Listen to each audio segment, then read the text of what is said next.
ceritakan ini nanti karena kasus di sini menyangkut banyak pihak. Satu yang tersangkut adalah mengenai masalah pembelian tanah aset DJKN. Dulu kan banyak itu aset-aset yang macam. Yang pertama adalah contoh ini. Ada gugatan pembatalan perjanjian kredit karena alasan apa? Jadi PK-nya itu perjanjian kreditnya digugat. Apa alasannya? Nah ini dia alasannya. Yang kedua alasan lagi, adendum tidak sah. Nah adendum Bapak kan udah biasa dengan adendum. Tapi terkadang adendum ini adalah merupakan bagian dari perjanjian pokok. Di lapangan sering adendum itu tidak menjadi bagian dari perjanjian pokok, sering lepas. Terkait dengan ini lagi, orang lain pihak ketiga menggugat kepemilikan, jaminan itu digugat oleh orang lain. Orang lain mengklaim bahwa ini jaminan milik saya.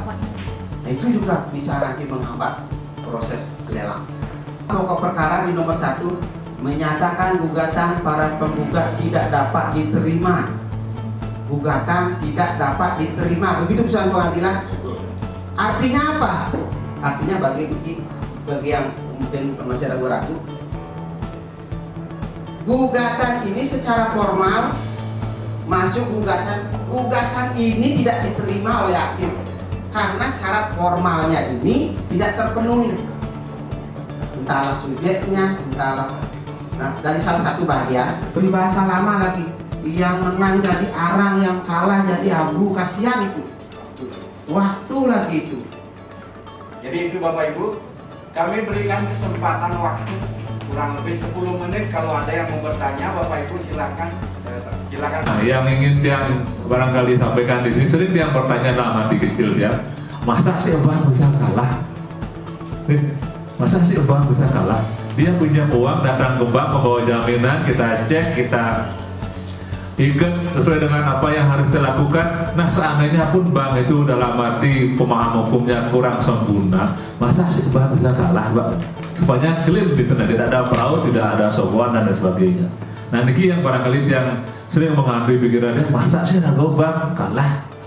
Ya sekalo nyelipis, sekalo tiang maya, sekalo mang jaminan, sekalo kita ikat, masa kalah sih gitu. Nah yang doakan semoga Napi yang menjadi perjuangan untuk Pak Made untuk melakukan judicial review untuk keuntungan dan keadilan di BPR dengan Bank Umum, niki yang doakan mugi-mugi niki membagi label kadir sedang itu. Itu semua, Om Santi. Terima kasih Om Swastiastu. Jadi semua partisipan dalam acara webinar ini, yang terhormat Pak kandidat Doktor Made Sari, Tiang Agung Sudipto Panji, Pak. Jadi dalam hal ini saya duduk di komisaris di DPR. Jadi tentunya pada kesempatan hari ini sama dengan Pak Gus, kok sepertinya kok baru ya. Jadinya mendengar audit hukum untuk di lembaga yang begitu bermain dengan risiko kan gitu ya. Jadi kita bank ini adalah yang kita manage itu adalah risiko. Jadi sampai kepada pertanyaan, jadi tadi jangankan kalah gitu ya. Makin situasi makin Pak ya. Jangankan kalah, menang pun sekarang masih belum selesai urusannya. Itu masalahnya Pak. Artinya apa? Kita di sini sudah sampai kepada sebuah kesepakatan yang boleh dikatakan sepakat, barangkali belum tentu mencapai kesepakatan karena krusialnya masalah teman-teman yang ahli hukum menyatakan jangan sampai kita ini sedang menuju kepada ruang yang memang tidak ada. Itu yang kita khawatirkan Pak. Nah ini karena ketika sampai pada suatu kesepakatan, alat untuk memecahkan masalah itu yang tidak selesai, bukan masalah hukumnya. Jadi bukan pada materi gugatannya clear, tetapi begitu sepakat untuk menyelesaikan muncul masalah lagi.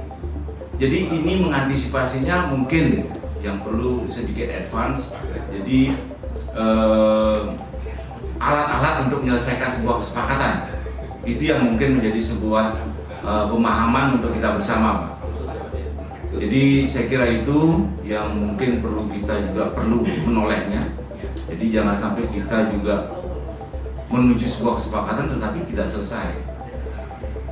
Saya kira itu, Pak, yang bisa saya sampaikan, mungkin bisa sharing di antara kita bersama. Terima kasih, Om Santi Om. Nah, sebenarnya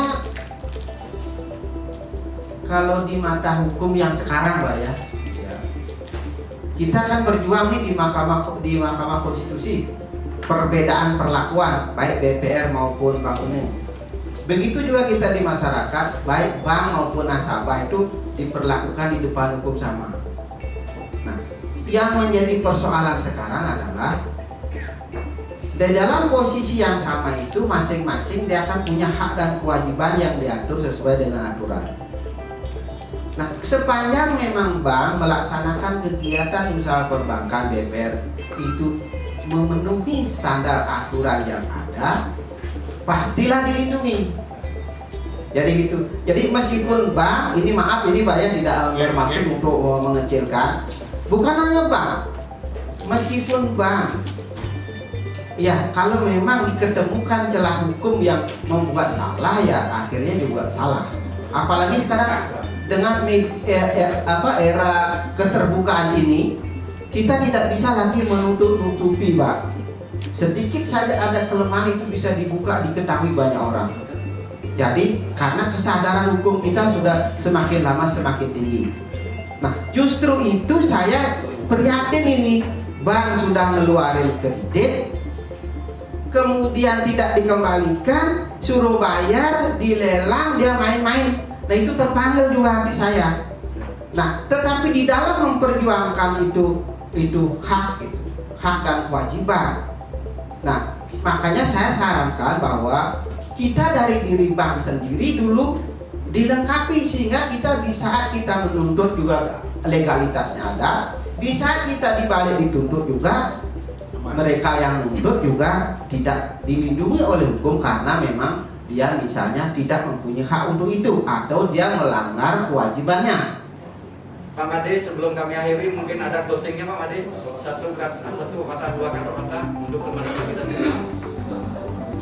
Oke, jadi dari kami mewakili kantor hukum Sari Lubis, jadi sekali lagi menyampaikan rasa bangga dan terima kasih atas kepercayaan dan waktunya sudah diajak untuk sharing dalam kesempatan yang baik ini.